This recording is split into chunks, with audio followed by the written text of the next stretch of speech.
Hello everyone, कैसे हैं आप सब। आई होप सब अच्छे होंगे, सब खुश होंगे। मैं रितु शोरान स्वागत करती हूँ आपका अपने चैनल पर।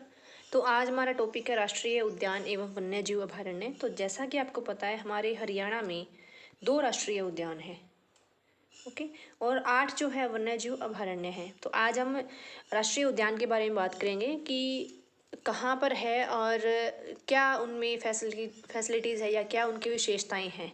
ओके, उनमें से क्वेश्चन जो है पूछ जाते हैं हर बार आपसे। तो आपको ये टॉपिक बड़े ही ध्यान से करना है, ये मत सोचना कि ऐसे ही टॉपिक है, हवा में नहीं है। तो चलिए भी स्टार्ट करते हैं टाइम वेस्ट ना करते हुए।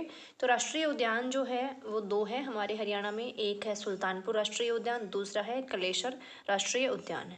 ओके, ये आपको याद रखना है। तो 2 ही राष्ट्रीय उद्यान है हरियाणा में। तो फर्स्ट है आपका सुल्तानपुर राष्ट्रीय उद्यान। सुल्तानपुर राष्ट्रीय उद्यान की अगर हम बात करें तो सुल्तानपुर राष्ट्रीय उद्यान जो है इसकी खोज पीटर जैक्सन ने की 1972 में। ओके, सुल्तानपुर राष्ट्रीय उद्यान जो है इसकी खोज पीटरसन ने की 1972 में। और ये आपका हरियाणा का जो गुरुग्राम जिला है उसके सुल्तानपुर में, यानी कि सुल्तानपुर जगह का नाम है, सुल्तानपुर में ये स्थित है। और जिला कौन सा है? गुरुग्राम है। और स्टेट कौन सा है? हरियाणा है। ओके, तो इतना समझ आ गया कि भाई 2 ही उद्यान है, राष्ट्रीय उद्यान है हरियाणा में। एक है सुल्तानपुर, दूसरा है कलेसर राष्ट्रीय उद्यान। और जो सुल्तानपुर राष्ट्रीय उद्यान है उसकी खोज पीटर जैक्सन ने 1972 में की। ये क्वेश्चन इतना नहीं पूछा जाता, बट ये आपको जरूर ध्यान रखना है कि हरियाणा के गुरुग्राम जिले में और सुल्तानपुर में ये स्थित है। ये कई बार पूछा जाता है। और ये जो है पहले पक्षी अभयारण्य था। ये भी आपको याद रखना है कि ये पहले पक्षी अभयारण्य था, बाद में फिर इसको राष्ट्रीय उद्यान का नाम दिया गया। सुल्तानपुर पक्षी विहार इसका नाम था पहले, अब ये सुल्तानपुर राष्ट्रीय उद्यान है। ये 1991 में इसको राष्ट्रीय पार्क बनाया गया, यानी कि 1991 में इसको राष्ट्रीय पार्क का नाम दिया गया। पहले ये पक्षी विहार था। और ये प्रवासी पक्षियों के लिए प्रसिद्ध है। नाम से ही स्पष्ट हो रहा है कि भी पक्षियों के लिए था, इसीलिए तो पक्षी विहार इसका नाम था। तो ये जो है प्रवासी पक्षियों के लिए, यानी कि जो बाहर से पक्षी आते हैं उनके लिए ये प्रसिद्ध है। ठीक है। सुल्तानपुर राष्ट्रीय उद्यान का दूसरा नाम सलीम अली पक्षी विहार भी है। क्यों? क्योंकि सलीम अली जो है वो एक पक्षी वैज्ञानिक थे और उनके नाम पर ही इसका नाम रखा गया है, सलीम अली पक्षी विहार। और सलीम अली जो है एक पक्षी वैज्ञानिक थे। और जैसा कि मैंने आपको बताया, ये जो है एक प्रवासी पक्षियों के लिए प्रसिद्ध है ये सुल्तानपुर राष्ट्रीय उद्यान। तो इसमें जो है हमेशा हर साल जो है शीत ऋतु में, यहाँ शीत लिखना भूल गई, शीत ऋतु में यानी कि सर्दियों के मौसम में यहाँ सैकड़ों पक्षी जो है वो प्रवास करते हैं। और साइबेरियन सार्स जो है वो प्रमुख है, साइबेरियन सार्स भी इसमें आते हैं। वो प्रमुख रूप से साइबेरियन सार्स आपका हो गए, बाकी बहुत सारी और भी वैरायटीज़ है पक्षियों की जो यहाँ पे शीत ऋतु में यहाँ पर आती है। ठीक है, तो यहाँ पे प्रवासी पक्षी आते हैं। और इसका क्षेत्रफल अगर आपसे पूछा जाए तो 1.43 यानी कि 1.43 वर्ग किलोमीटर इसका क्षेत्रफल है आपका। ज़्यादातर पूछा जाता है इसके बारे में, राष्ट्रीय उद्यान के बारे में, सुल्तानपुर राष्ट्रीय उद्यान के बारे में, कि भाई इसकी स्थापना कब की गई। तो इसकी स्थापना की गई आपकी 1972 में। ये क्वेश्चन पूछा जाता है बहुत बार। और अगर ये क्वेश्चन भी आ सकता है कि सुल्तानपुर राष्ट्रीय उद्यान को जलीय पक्षियों हेतु जो है आरक्षित क्षेत्र कब घोषित किया गया, यानी कि जो जलीय पक्षी हैं उनके लिए। तो ये भी 1972 में आपका घोषित आरक्षित क्षेत्र जो है वो घोषित किया गया था। तो ऐसे इस टाइप से कुछ क्वेश्चन पूछे जा सकते हैं। और मोस्टली आपका क्वेश्चन पूछा जाता है कि भाई इसका दूसरा नाम क्या है, तो सलीम अली पक्षी विहार। और या फिर ये कौन से पक्षियों के लिए प्रसिद्ध है, तो प्रवासी पक्षियों के लिए। और शीत ऋतु में कौन से पक्षी आते हैं, बहुत सारी वैरायटीज़ है, बट साइबेरियन जो है उनका मुख्य रूप से नाम आपको याद रखना है। तो ये ऐसा कुछ आपसे पूछा जाएगा। ठीक है। और हाँ, एक चीज़ और है, जो सुल्तानपुर पक्षी विहार है, ये पक्षी नहीं है, ये पक्षी आएगा यहाँ पे, टाइपिंग में एरर हो जाती है।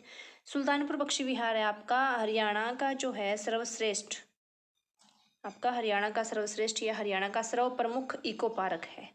ठीक है, सर्वश्रेष्ठ कह दो या सर्व प्रमुख इको पार्क है, तो ये आपसे नहीं पूछा जाएगा ये वाला। तो आपको मैं इमेज दिखा देती हूँ एक छोटी सी, ऐसा कुछ है। ये रहे पक्षी, और ये आपके साइबेरियन पक्षी है, इसके लिए ज़्यादा प्रसिद्ध है ये। तो इसमें से काफ़ी सारे क्वेश्चन आपको मिलते हैं पूछने के लिए पेपर में। हर बार कहीं ना कहीं एक आधा क्वेश्चन आपको मिल ही जाता है, और स्टेट हो चाहे वहाँ भी इनमें से पूछ जाते हैं। तो ऐसा होगा। उसके बाद है कलेसर राष्ट्रीय उद्यान। इसके बारे में जान लेते हैं कि कलेसर राष्ट्रीय उद्यान क्या है भाई। तो कलेसर राष्ट्रीय उद्यान है, इसका क्षेत्रफल ये है। क्षेत्रफल नहीं पूछा जाता आपसे, बहुत कम चांसेस है कि पूछा जाए। तो और कलेश्वर राष्ट्रीय उद्यान जो है वो आपका यमुनानगर में स्थित है, और सुल्तानपुर राष्ट्रीय उद्यान आपका गुड़गांव में स्थित है। ओके, सुल्तानपुर राष्ट्रीय उद्यान आपका साइबेरियन सारस के लिए प्रसिद्ध है, और कलेश्वर राष्ट्रीय उद्यान आपका जंगली लाल मुर्गों के लिए प्रसिद्ध है। ठीक है, इसमें साल के वृक्ष पाए जाते हैं, शीशम के वृक्ष भी पाए जाते हैं, लेकिन मुख्य रूप से इसमें साल के वृक्ष पाए जाते हैं। ये जो है यमुना नदी के किनारे हरियाणा में कलेश्वर जो राष्ट्रीय उद्यान है उसके पास से, यानी कि इसमें ये जो कलेश्वर राष्ट्रीय उद्यान है इसके पास से यमुना नदी जो है प्रवेश करती है हरियाणा में। यमुना नदी कहाँ से प्रवेश करती है, तो भी कलेश्वर राष्ट्रीय उद्यान जो है आपका उसके पास से यमुना नदी जो है हरियाणा में प्रवेश करती है। ओके, क्योंकि यमुनानगर में है आपको पता है, और वहाँ से आपकी यमुना नदी है, तो वो हरियाणा में कहाँ से प्रवेश करती है, तो उसके समीप जो है कलेश्वर राष्ट्रीय उद्यान है, ये पूछा जा सकता है आपसे। और इसे 2003 में राष्ट्रीय पार्क घोषित किया गया था। सुल्तानपुर पक्षी विहार को 1972 में खोजा गया था, उसके बाद वो बना सुल्तानपुर राष्ट्रीय उद्यान 1991 में। ओके, तो और जो कलेश्वर राष्ट्रीय उद्यान है उसको 2003 में राष्ट्रीय पार्क घोषित किया गया। कलेश्वर जो आपका राष्ट्रीय उद्यान है उसके पास में कालेश्वर महादेव मठ मंदिर है। ठीक है, कलेश्वर राष्ट्रीय उद्यान के पास कालेश्वर महादेव मठ मंदिर है, और इसके पास जगाधरी रेलवे स्टेशन है। जगाधरी आपको पता है, जगाधरी लड़कों को स्पेशली पता होगा कहाँ की जगाधरी प्रसिद्ध है। ठीक है, तो इतनी बातें हमने पढ़ी हैं इसके बारे में। और ये देख लो आप, जंगली मुर्गा, ये पिक्चर मैंने इसलिए लगाई है क्योंकि पिक्चर से ना याद रह जाता है चीज़ें, हमें लंबे टाइम तक एक इमेज जो है दिमाग में छप जाती है कि हाँ भाई ऐसा ऐसा कुछ था। तो एक बार फिर से मैं थोड़ा सा आपको बता देती हूँ।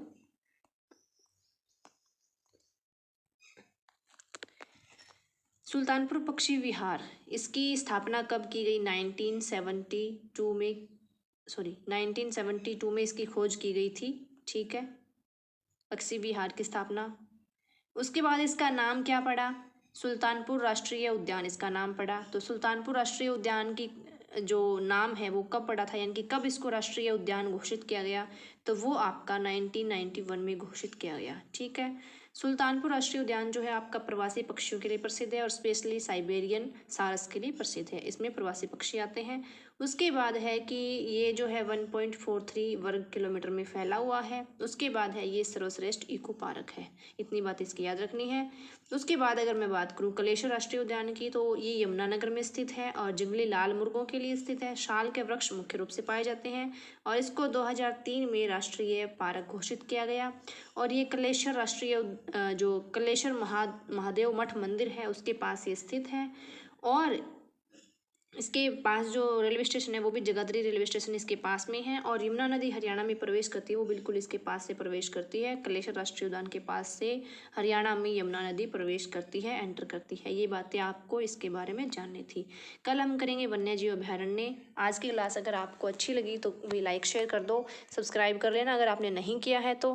क्वेश्चन मैं 2 आपको बता ही चुकी हूँ, और एक दो क्वेश्चन और फिर बता देती हूँ। जैसे मान लो आपका क्वेश्चन आता है कुछ भी आप कह लो, जैसे सुल्तानपुर राष्ट्रीय उद्यान राज्य के किस जिले में अवस्थित है, तो ऑप्शन आपको दे देगा। देखो आप अभी आप पढ़ रहे हो तो आपको लग रहा है ये तो बिल्कुल ये क्या ही क्वेश्चन आएगा, लेकिन जब ऑप्शन दिखते हैं ना वो 4 और उनमें से 2 तो हमें बिल्कुल सेम सेम दिखते हैं, तब दिमाग खराब होता है कि भाई क्या आएगा। तो सुल्तानपुर राष्ट्रीय उद्यान राज्य के किस जिले में अवस्थित है, तो आपको ऑप्शन जैसे मिलेगा यमुनानगर, ठीक है, गुरुग्राम, बहुत गंदा लिखा जा रहा है, या और एक मान लो पंचकूला। ठीक है, तो इनमें से कौन सा आएगा, आपका गुरुग्राम आएगा। ठीक है, गुड़गांव पहले था इसका नाम, अभी गुरुग्राम है, तो गुरुग्राम इसका नाम आएगा। ओके, तो ऐसा कुछ आपको क्वेश्चन देखने को मिल जाते हैं। ओके, तो ये था हमारा टॉपिक। कल हम करेंगे वन्यजीव अभयारण्य। हाँ, एक क्वेश्चन और भी आपसे साल वाला पूछा जा सकता है कि हरियाणा के कलेश्वर जंगल जो है उसमें कौन से पेड़ों की अधिकता, सबसे अधिक पेड़ पाए जाते हैं, या कौन से पेड़ों की अधिकता पाई जाती है, तो वो आपके साल के पेड़ है। ओके, आपको ऑप्शन जैसे मिल सकते हैं नीम, बरगद, टीक, साल, तो आपको क्या टिक करना है अभी, साल टिक करना है। थैंक यू, फिर मिलते हैं नई क्लास के साथ, नई टॉपिक के साथ। और मैंने बड़ा इजी तरीके से आपको समझाया है, और कल हम करेंगे वन्यजीव अभयारण्य, वो भी बहुत अच्छे से आराम से समझेंगे, एक एक पॉइंट को, पॉइंट एक भी नहीं छूटेगा।